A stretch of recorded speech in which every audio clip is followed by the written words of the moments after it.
Mesdames et messieurs, bonjour, bonsoir. Je suis PF pour LTLT, Lakers tout le temps, la chaîne francophone des Lakers. Dans l'émission d'aujourd'hui, je reviens sur la plus grande remontada de cette saison NBA, les Lakers qui ont été gagnés à Dallas après avoir été menés de 27 points. Lakers tout le temps, c'est tout de suite. Step 1, wake up early, gonna rise with the sun. Step 2, get some good, some food in you. Step 3, think real hard about what you wanna be. Step 4, everybody just do your thing. Wake up, today's gonna be a good day. Wake up, today's gonna be a good day. Wake up, today's gonna be.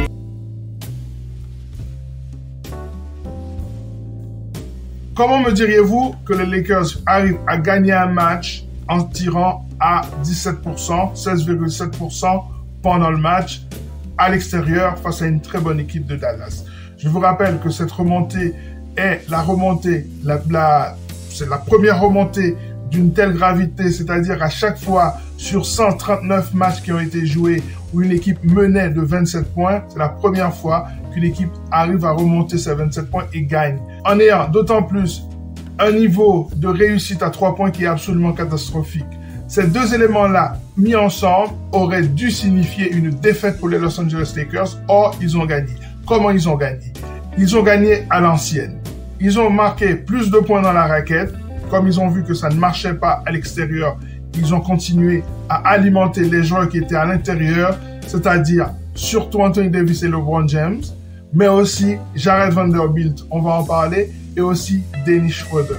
Rappelez-vous, dans les émissions précédentes, je vous avais dit que sa capacité à pénétrer, sa capacité à tirer dans le mid-range est une arme fatale pour les Lakers. C'est une arme extrêmement importante, extrêmement intéressante.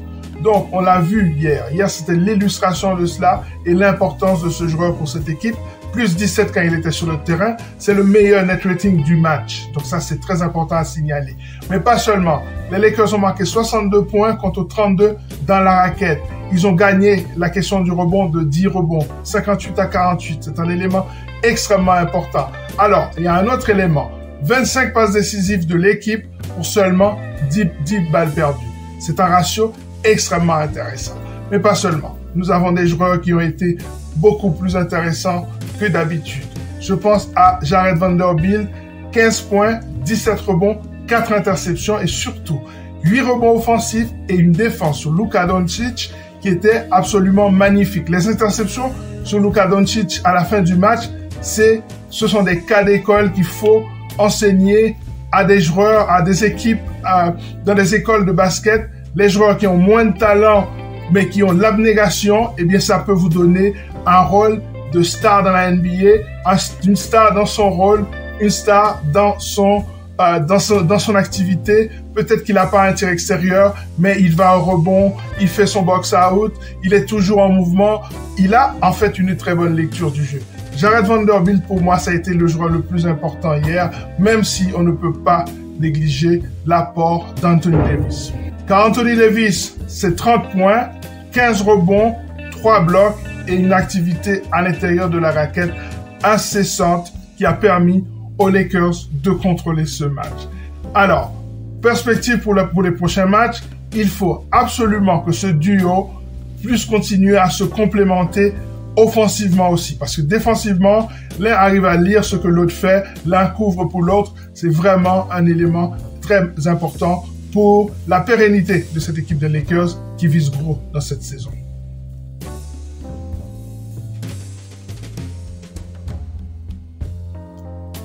On pensait la question des tirs à 3 points réglée. On se rend compte dans ce match, surtout en première mi-temps, que ça a été catastrophique.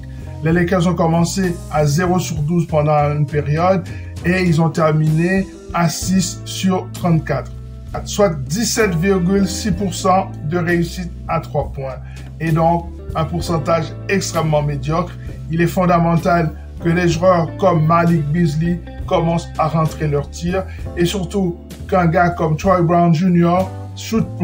prenne moins de tirs parce qu'il a tendance à un peu arroser. En tout cas, cette question des 3 points doit être réglée si on veut durer dans cette NBA. En tout cas, si on veut aller au bout de l'objectif qui est de se qualifier pour les play-ins ou alors encore mieux pour les playoffs.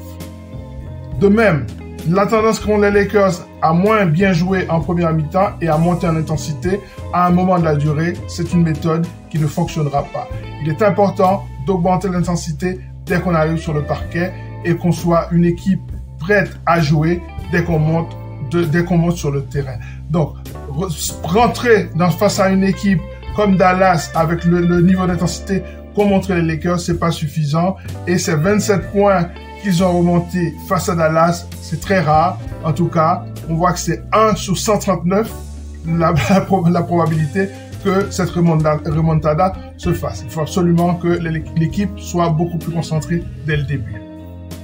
Et aussi, la blessure de LeBron James, on est suspendu au résultat de la presse américaine parce que LeBron va passer des IRM pendant la journée.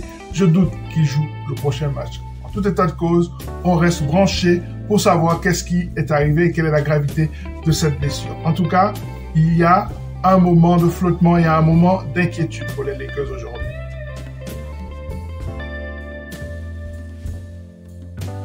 Prochain match de Los Angeles Lakers en visite aux Grizzlies à Memphis pour affronter l'équipe de Ja Morant qui vient de battre les Denver Nuggets, deuxième de la conférence Ouest, donc les Grizzlies. Ça va être un match extrêmement difficile, un de plus pour les Lakers. De toute façon, les Lakers sont déjà rentrés dans un mode playoff. Il faut absolument augmenter l'intensité, jouer la deuxième mi-temps qu'on a faite face au Dallas pour espérer battre les Grizzlies sur leur terrain. En tout cas, ça va être très difficile. Je pense que la série des Lakers pourrait s'arrêter là-bas. En tout cas, on garde la foi, on reste derrière cette équipe qui est en train de faire de très belles choses. Voilà, ça est terminé pour cette émission consacrée à la plus belle victoire des Los Angeles Lakers de cette saison. En tout cas, l'une des plus importantes et l'une des plus impressionnantes. À très bientôt. Continuons à suivre cette chaîne pour assister à cette remontada des Lakers jusqu'aux places de qualification directe pour les playoffs. Ciao.